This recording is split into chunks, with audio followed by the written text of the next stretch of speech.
Here's a hot take of mine. Canadian art sections of museums can be pretty underwhelming. You may have noticed, like I have, that they're comprised of mostly portraits of the Canadian elite of the time, or of landscapes. A lot of landscapes.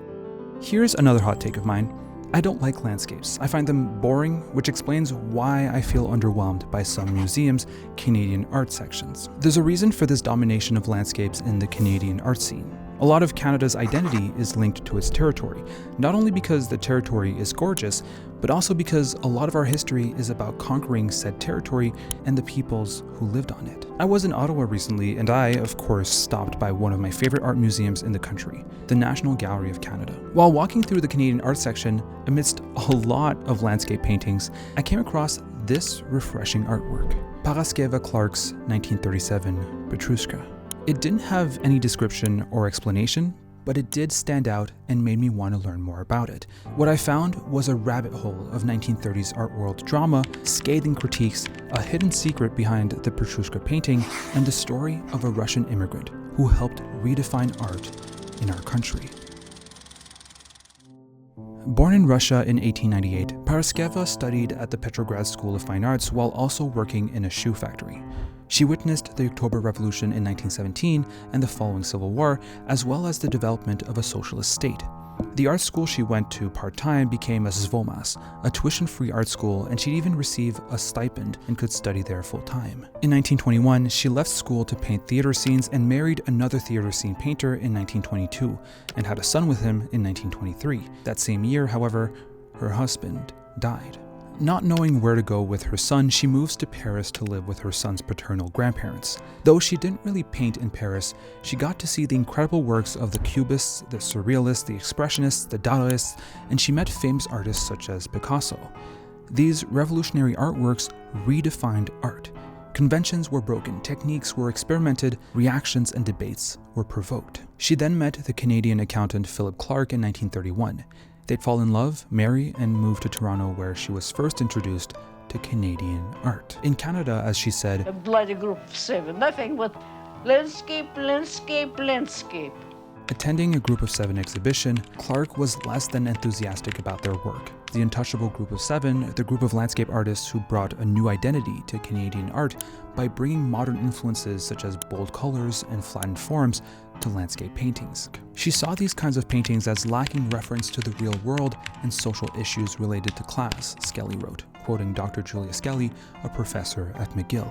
However critical she was of the Group of Seven, she also painted landscapes herself, and she also exhibited among them. After only half a decade in Canada, she met someone who changed her life and artistic path. She met Norman Bethune. Dr. Norman Bethune was a communist surgeon from Ontario who'd inspired Clark to become politically involved. In 1937, she painted Presents from Madrid. This painting was made during the Spanish Civil War, which wasn't only a civil war, but also a social revolution. The fascist forces of Franco, backed by Hitler and Mussolini, were fighting an anti-fascist coalition of Republicans, communists, and anarchists. Presents from Madrid is a collection of presents sent by Norman Bethune from Spain while he helped the anti-fascist cause. It's a political still life, an homage to Spain, where you can see a CNT scarf, the CNT being an anarchist union spearheading the social revolution with its over 1.5 million members. That's a lot. Following the encounter between Clark and Bethune, which would briefly develop into an affair, Paraskeva's opinion on art would solidify and eventually lead to a monumental shift to the entire 1930s Canadian art scene. It all started with a book by Bertram Brooker titled Yearbook of the Arts in Canada, which was published in 1936 and which showed off the art that was made the same year. As you can imagine, it had a lot of landscapes. In December 1936, a negative review of the book was written by journalist and critic Frank Underhill, which criticized its selection of artworks. These were described as escapist and out of touch with the reality of the masses, which were going through a decade of economic struggles and a loss of faith in capitalism. How could art be so disconnected from what is happening in the world? The world is burning, it's falling apart, fascism is on the rise in Europe, and our artists seem to only care about depicting pretty things. The artist Elizabeth Wynne Wood answered back to Underhill's review.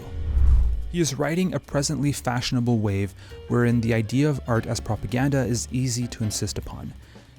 Wood accuses Underhill of wanting to turn artists into propagandists, a criticism that is still used today when talking about political art. To answer Underhill's accusation that Canadian artists seem to have lived under a rock, away from civilization and its dynamics, Wood answered, "It is precisely here that the Canadian artist has been a trailblazer. He has therefore leaned very heavily upon the wilderness for spiritual stimulation and nourishment. What should we do instead? Paint castles in Spain crumbling? Paint the Russian proletariat standing on the fallen Cossack? Or shall we paint guns standing in rows, waiting? Such things are not authentic stimuli to the Canadian artist." She continues saying that yes, there are flaws here and there in Canadian society, but there's no need for political art in Canada, unlike the US or in Europe. Here, there's great economic opportunity for everyone, of all races, she adds, in 1936. As you may imagine, Paraskeva Clark, a communist immigrant, had 2 or 3 words to say about that. In the magazine New Frontier, she responds by advocating for artists' responsibility to speak out against the injustices in the world, claiming that their period of political turmoil is one where artists have the duty to do so. But it is time to come out from behind your pre-Cambrian shield and dirty your gown in the mud and sweat of conflict. And you, artists of the pre-Cambrian shield, have been born into an age when what one desires has to be fought for. It is to enable you to lie on a rock that castles are tumbling in Spain. Yeah, you tell her, Paraskeva. Oh, artist, secure behind your pre-Cambrian shield, why do the people not interest you? There is more real happiness for you if you remember that you are one of them. In this article, Paraskeva Clark calls for artists to make political art, or at least art about the people and their daily life and struggles. And she argues this not only because she believed it will contribute to the political awakening of the people in the face of the struggles they're facing, but also because there can be a sense of unity, solidarity, and happiness in depicting others. Which brings us finally back to Petrushka, a painting which, according to curator Mary E. McLaughlin, grew out of this article. Toronto art historian Robert Stacey calls it unprecedented in Canadian art for how engagé, or politically involved, it is. Petrushka is the name of a folk Russian puppet archetype that was introduced in Russia at the beginning of the 19th century. I think it's important to note that Paraskeva Clark is using a cultural element of her native Russia, as a lot of the discourse about Canadian art being stagnantly apolitical pointed to the radical foreign ideas of Europe. Here, she's embracing this blend of foreign and local cultures. This painting is a simple scene of some street performers putting on a puppet show to a working class audience. You see this audience reacting to the show. Some are angry, some are whistling, a man raises his fist in solidarity, and a woman, Paraskeva herself, holds a baby.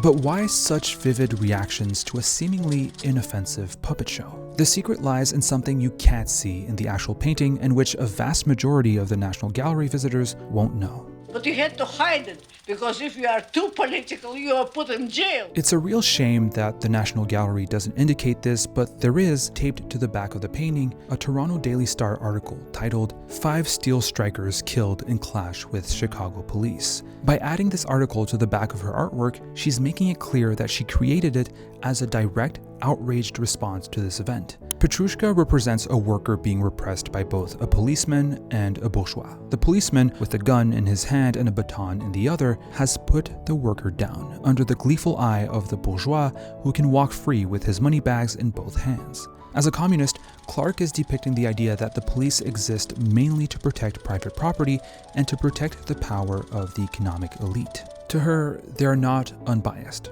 They're not impartial. The police must defend the economic system which benefits those in power. If steelworkers are a threat to said system and to the economic privileges of the few, then that threat needs to be dealt with. And what I love about this scene is just how strongly linked it is to the article she wrote defending political art. Because this isn't only political art, it's political art depicting political art. The political art depicted is a puppet show performance, and although Paraskeva Clark could have zoomed in on it, she takes a wider approach, showing that this performance is made in a context with real people who can sympathize with what's being depicted. I understand Elizabeth Winwood's fears when it comes to encouraging political art and the dangers of it becoming propaganda. George Orwell, who also fought in the Spanish Civil War with the communists and anarchists, by the way, said that all art is propaganda. But I think Wood should also see the politics of landscape art, which are mainly either nationalistic or, as she believed, apolitical, which to me is definitely a political stance. Petrushka is the ultimate answer to Elizabeth Wynne Wood's concern about art being used ideologically. By depicting this scene, Paraskeva Clark made an artwork that is both beautiful and political. By depicting a crowd watching Russian puppets, she made an artwork that is both personal and social. And by depicting the power that art can have in mobilizing people, she hoped that, through her own art, she could do the same. Form, color, not just face, but I love it. Everything you love, you have to work for.